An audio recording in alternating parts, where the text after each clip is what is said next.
Hi everyone, চলে এসেছি আবারও একটা রাখি বন্ধন সেলিব্রেশনের মিনি ব্লগ নিয়ে। আজ আমি চলে এসেছি আমার পুরানো ডিউটির জায়গায়। আমি হসপিটাল ছেড়ে দিলে কি হবে, হসপিটালের লোকজনগুলো এখনো আমাকে ছাড়তে পারেনি, তো সেই কারণেই মাঝে মধ্যেই আমাকে ছুটে আসতে হয় এখানে। তো সেই হিসাবেই আজও চলে এসেছি সবাইকে রাখি পরা। আর সত্যি বলতে এরা সকলেই আমার দাদার থেকে কম কিছু না। কলকাতায় থাকাকালীন যত রকম ছোটখাটো সমস্যা হয় সবকিছুই এই দাদারাই মিটিয়ে দেয় আমাদের কাছে।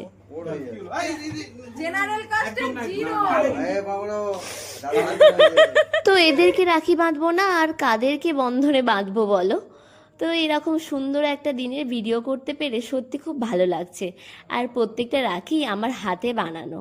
এখন চুমকি সকলকে রাখি পরিয়ে দিল, তারপরেই গেল পায়েল। পায়েল যদিও নতুন স্টাফ, আমি থাকাকালীন ও ছিল না, আর এখানে অনেকেই আমি থাকাকালীন ছিল না। আগে স্টাফ বলতে রয়েছে সঞ্জয় দা আর চুমকি, এদের থ্রুতেই মেনলি আমার যাওয়া। যাই হোক, সকলের সাথেই এখন আমার মিষ্টি একটা সম্পর্ক হয়ে গেছে ওখানে বারবার গিয়ে গিয়ে। তো মিষ্টি সম্পর্কের সাথে সাথে আমাদের মিষ্টি মুখের জন্য লাড্ডুও হাজির। আমরা সকলে লাড্ডু দিয়েই মিষ্টি মুখ করে নিলাম। আমরা ছোটোখাটোই আয়োজন করেছিলাম রাখির জন্য, সকলের জন্য টুকটাক একটু মিষ্টি আর এনেছিলাম চাউমিন। এটুকুই ছিল আমাদের রাখি সেলিব্রেশন। আমার চাকরি জীবনের শুরু হচ্ছে এই হসপিটাল থেকে। তো এই হসপিটালের মানুষজনগুলো আমার কাছে খুব স্পেশাল, আর সারা জীবন স্পেশালই হয়ে থাকবে। আমি এই হসপিটাল থেকেই আমার কর্মজীবন শুরু করেছিলাম প্রায় আজ থেকে 2 বছর আগে। এটা ভাবলেই মনে হয় যে দেখতে দেখতে কতগুলো দিন পার হয়ে গেল। হ্যাঁ, এখন যেখানে আছি সেখানের মানুষজনও খুবই ভালো, কিন্তু তবুও কোথাও গিয়ে যেন এখানটাকে মিস করি আমি খুব করে। আমি স্মৃতি রোমন্থন করতে করতে পায়েলের চুমকিকে রাখি পরানো হয়ে গেল, এবার ও আমাকে পরানোর জন্য আসছে। আর শুভদা এলো সবার লাস্টে।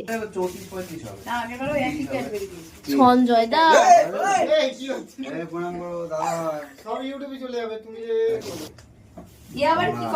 এদিকে দেখো, এদিকে দেখো, এদিকে দেখো, এদিকে দেখো, এদিকে দেখো। সবচেয়ে এই সব করে রাখির মধ্যে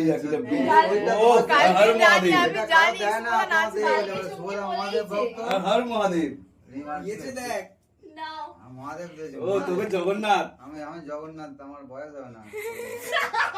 শুভদাকে শেষে রাখি পরিয়ে আমাদের রাখি সেলিব্রেশন এবছরের মতো কমপ্লিট হলো। আর রাখি সেলিব্রেশনের দরুন আমরা এই এত এত চকলেট পেয়েছি সকলের থেকে। আমরা তো খুব খুব খুব খুশি, আর এটাই চাইবো তোমরা সকলে খুব ভালো থেকো, সুস্থ থেকো, আর আমাদের সঙ্গে এরকমই সুন্দর একটা সম্পর্কে সারা জীবন আবদ্ধ থেকো।